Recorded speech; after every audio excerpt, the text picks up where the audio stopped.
What up, though? Welcome to another episode of AM Opinionated. I am your host of many names. I go by different monikers and one appellation. But this morning, call me Negus the God. If this is your first time paying attention, listening to, watching an episode of AM Opinionated, welcome. If you rock with me before, welcome back. But tune in every Monday through Friday at 8 a.m. for AM Opinionated, every Wednesday for Notoriously Opinionated with myself, my co-host, Negus Kafaru, aka Hero, and a slate full of guests until next year. You know, I'm completely booked from now till at least next March. So it's man, we gonna get into some things. I'm excited. I'm excited every Wednesday. You know, every Wednesday I get excited. But check me out on my YouTube channel, Notoriously Opinionated. Check me out on Twitter, Periscope. Check me out on Spotify, Areas of Human Activity on Spotify, audio podcast. Check that out. Like, subscribe, share, do all that. You know what I'm saying? If you liking what you hear, subscribe to all these channels and rock with your guy. You know what I'm saying? Just rock with me. We're gonna do some things. We're gonna go some places. And hopefully at the end of it all, you learn at least one thing. That's it. I feel like if you learn one thing from me, that I've done my job. So which is when I'm gonna get into what Momo Amuat the Imbonisi means. One day I'm gonna break that down. But first off, man, shout out to my guy Hero, my co-host on Notoriously Opinionated, and to my guest last night, my dude Reese. Man, thank you for pulling up. Thank you for coming by. Thank you for your wisdom and your knowledge. I appreciate all that. You know what I'm saying? My bro been doing that for me for years, you know what I'm saying? And I'm just glad that the masses got a chance to get a little taste of some of the things that was passed down to him, that he passed down to me, and that I passed down to other individuals. All right. But thanks to my guest last night. Thank you to my co-host. But this morning, let's get to the discussion on my main topic. This morning, my main topic, I'm gonna be talking about I'm gonna be in the area of education. So it's gonna be all around the area of education today. That's what I'm talking about. There's a lot of different things that can be discussed when you're talking about education, but education is gonna be what I'm mainly talking about today. But my first opinion. I hope Nate Robinson don't try and get in the ring with either one of these cats. Either, since he couldn't whoop Jake Paul, I hope he don't try and get in the ring with Logan Paul after he lose to Floyd Mayweather, you know, because he's going to lose to Floyd Mayweather. You know what I'm saying? And here's the cold thing about it. I'm not even a Mayweather fan. I'm really not. I'm a fan of pugilism. You know what I'm saying? I am a fan of the art of boxing. That's what I'm a fan of. And so you cannot deny Floyd Mayweather in regards to his skills, right? But just as an individual, I don't really fuck with Floyd, because Floyd don't give a damn about his people. Floyd don't give a damn about nobody but Floyd Money Mayweather. That's all he cares about. And so to hell with Floyd Mayweather, for real. You dig? Fuck you and your millions. I wouldn't give a damn about you. You know, you can have $1, but care about your people and do something for your people, and I would love you. You know what I'm saying? You could have 1 billion and not give a damn about your people, and you would be somebody that the ancestor Harriet Tubman would have shot because you were infiltrator. Anyway, I ain't about to get into Floyd Mayweather, but he's still gonna kick that boy ass. Because he's just a better fighter. He's just a better boxer. You put him in that ring, he a beast. You know what I'm saying? You put him in that ring, he a beast. He gonna figure out to be smart. In that ring, the boy's smart, you know. And I just wish, oh man, I just wish he would use them ring smarts in your culture, man. That's just, it's sad for you to feel like you got all that wealth and be broke for real spiritually. Anyway, but yeah, I hope Nate Robinson don't try to, you know, avenge that loss with another loss. That's like, that would be 2 losses in one family. That would be terrible. You know what I mean? Floyd, don't do that. I mean, not Floyd. Nate, don't do that. Please don't do that. You've already embarrassed yourself once. Just keep looking at that picture of you face down, ass up, and that should distract you and deter you from any future pugilistic ambitions that you may have. Right? All right.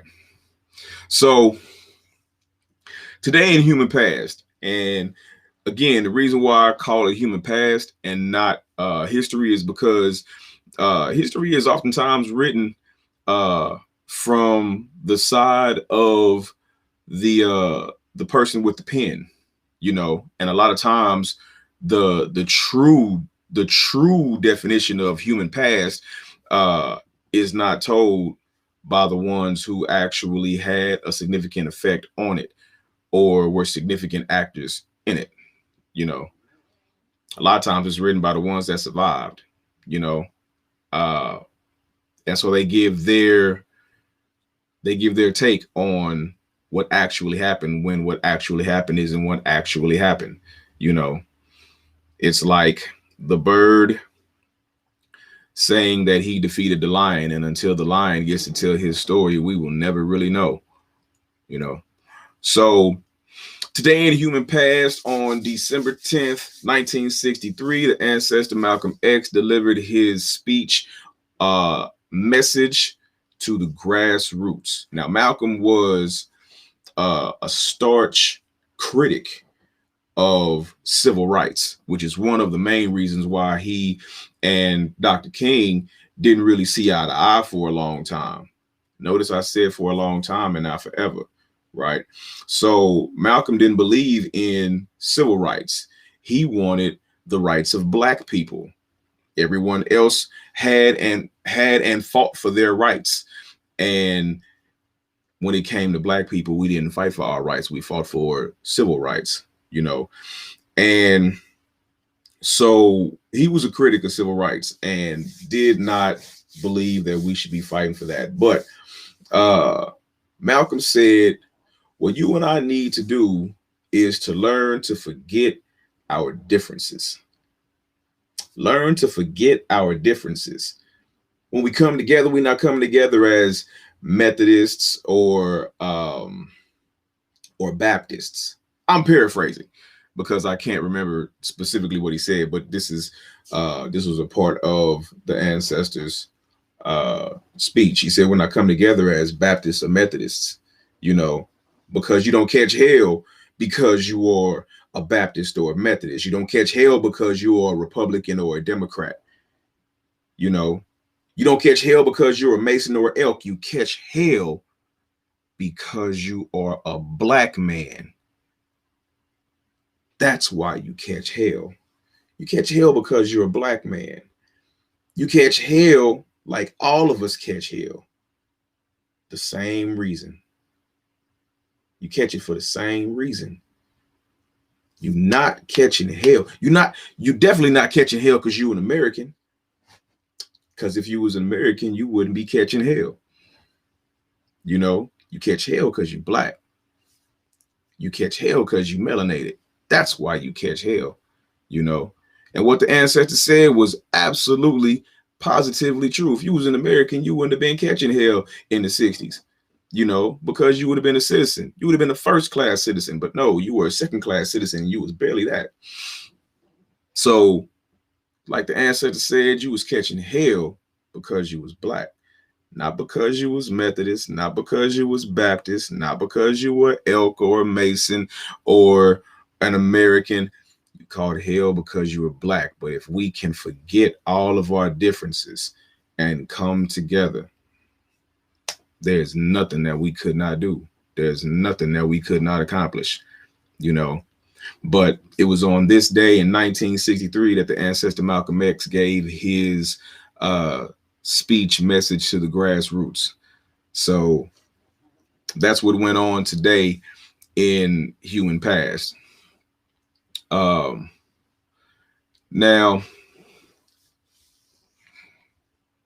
I want to move on to my main topic. My main topic is in the area of education. And I want to start with this. The ancestor Neely Fuller said that if you don't understand racism and white supremacy, what it is and how it functions, everything else you think you understand will only confuse you, right? So if you think you understand the reason why you may not have gotten that job, if you think you understand the reason why you did not get allowed in a certain area code to buy a certain house, if you think you understand these things, you're being confused, right? Now, that is a tactic. That is a tactic that is oftentimes used in politics. It's a tactic that Donald Trump is a master at. See, he's not really bright enough to come with real facts and real figures, which is why he makes so much shit up. You know what I'm saying? The dude has told well over 25,000 lies in the last 3.5 years. That is impressive. You know, that is it's impressive. It's impressive that it's been documented like that. It's like, goodness gracious. Dude, does the truth ever flow from your mouth? You know what I'm saying? I mean, 25,000 plus false statements. I call them lies. You know what I'm saying? Straight cat.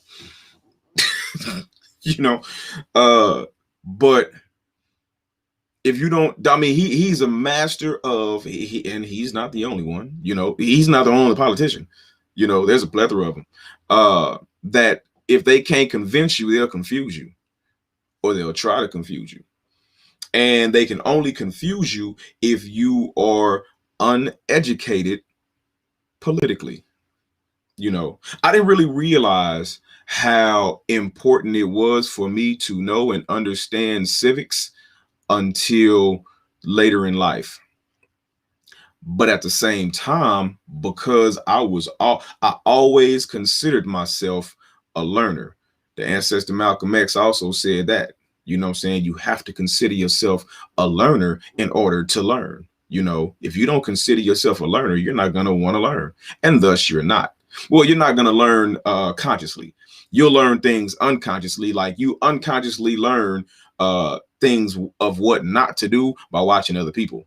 And you like, ooh, he went over there where they over there shooting and got shot. I'm not going that way. I'm gonna go this way because there's no bullets that way. There's nobody shooting that way. And I haven't seen one person that went that way get shot. I'm going that way. But he went over there, they were shooting, he got shot. I'm not going that way. Just learn something. You know, you just learn something. But they can only confuse the uneducated, whether you are uneducated politically or just uneducated, period, you know. But I didn't really peep how much I needed to learn about government, how much I needed to learn about civics, how much I needed to learn about the law. Notice that part of education, notice that the law governs every aspect of your life. There is a law that governs every aspect of your life. Why do they not teach law in school? Have you ever asked yourself why they don't teach law in school? They teach kids about trigonometry. They teach kids calculus. How many of you ever have used calculus or trigonometry in your life? I'll wait.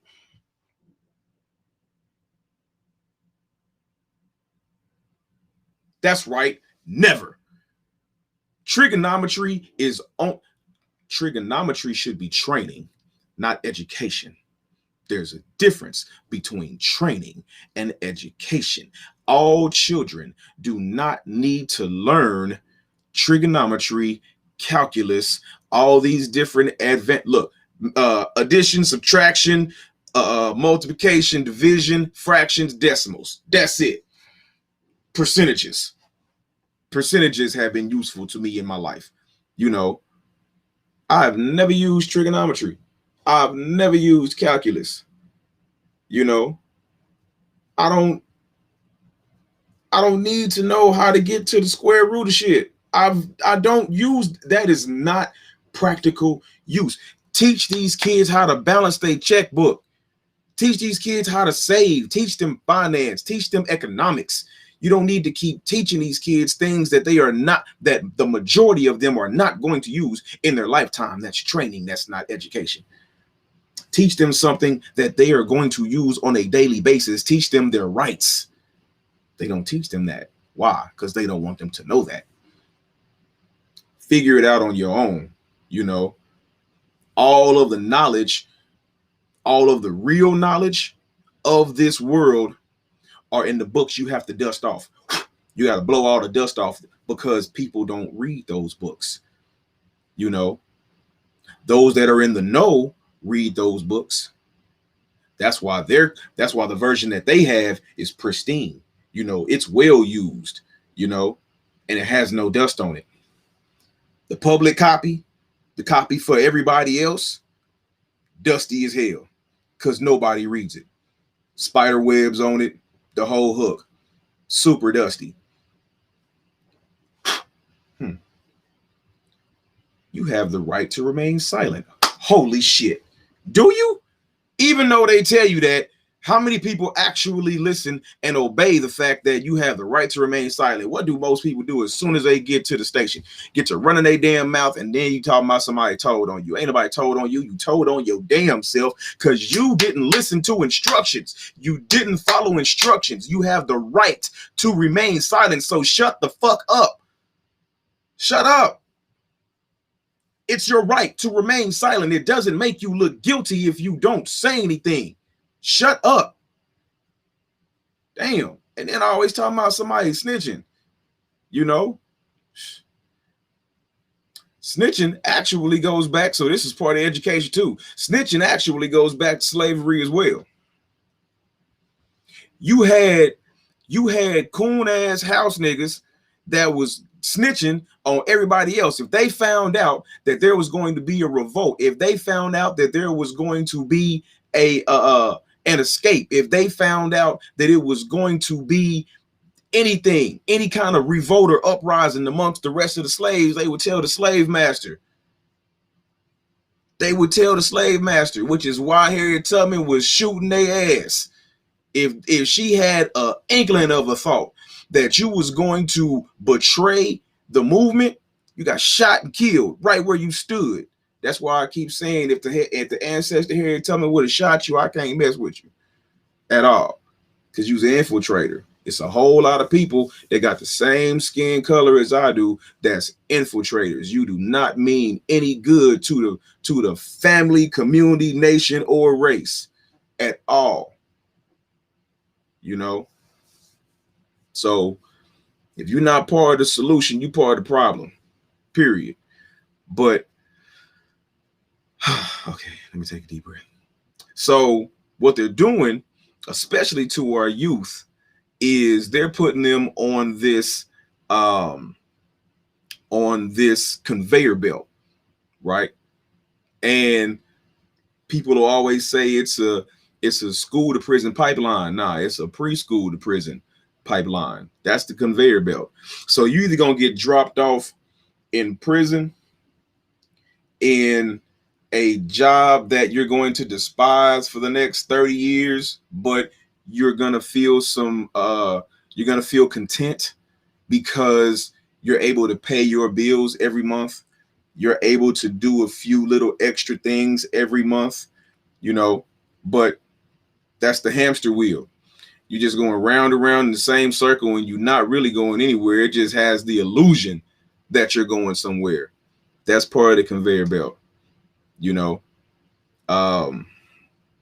But you unless you see children on a daily basis and you see the bull crap that these schools is teaching them, you know, and it's sad, you know, because the longer that our children are the longer that our children remain in an educational system that is teaching pseudo education, false education, that's teaching American history and not true human past, they're always going to be behind, always. And so that's why I enlighten children at every chance I get.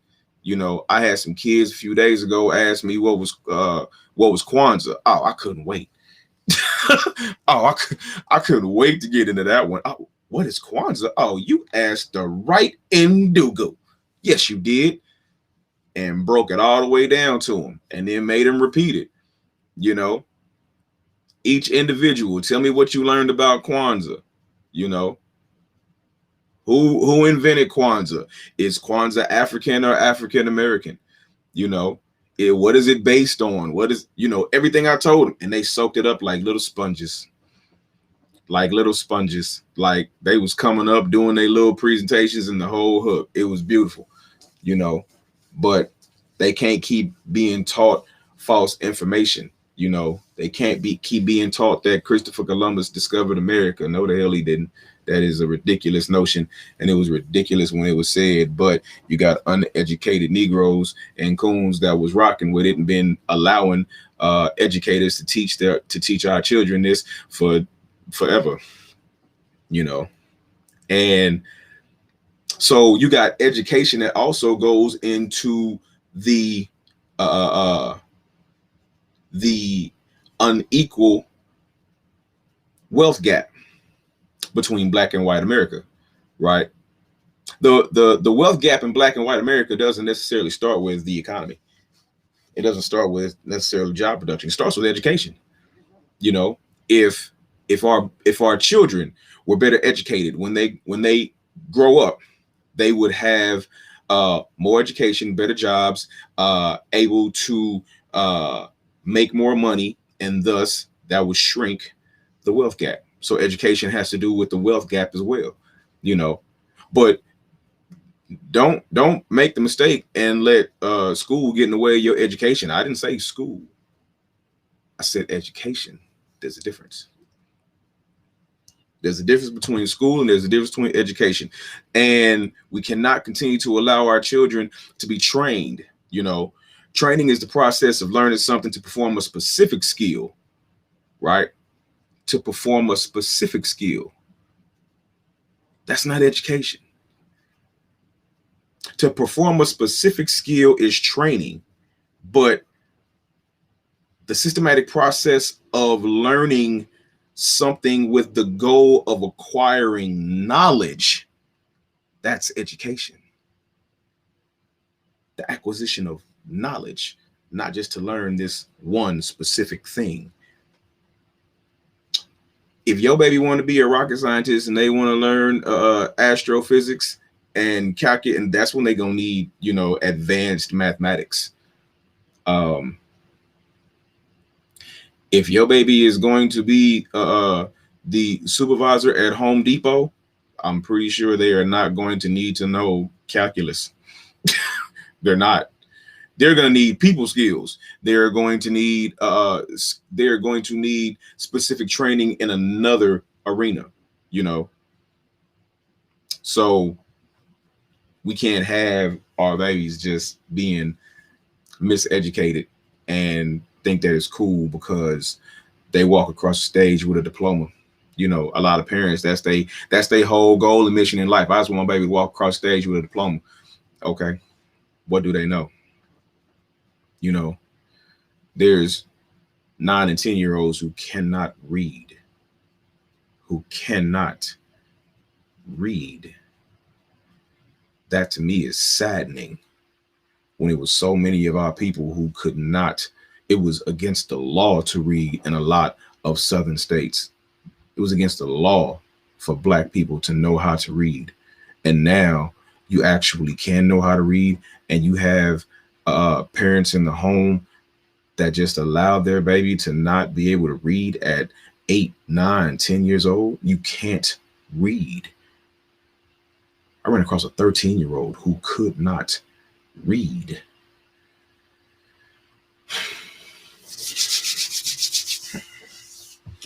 All right.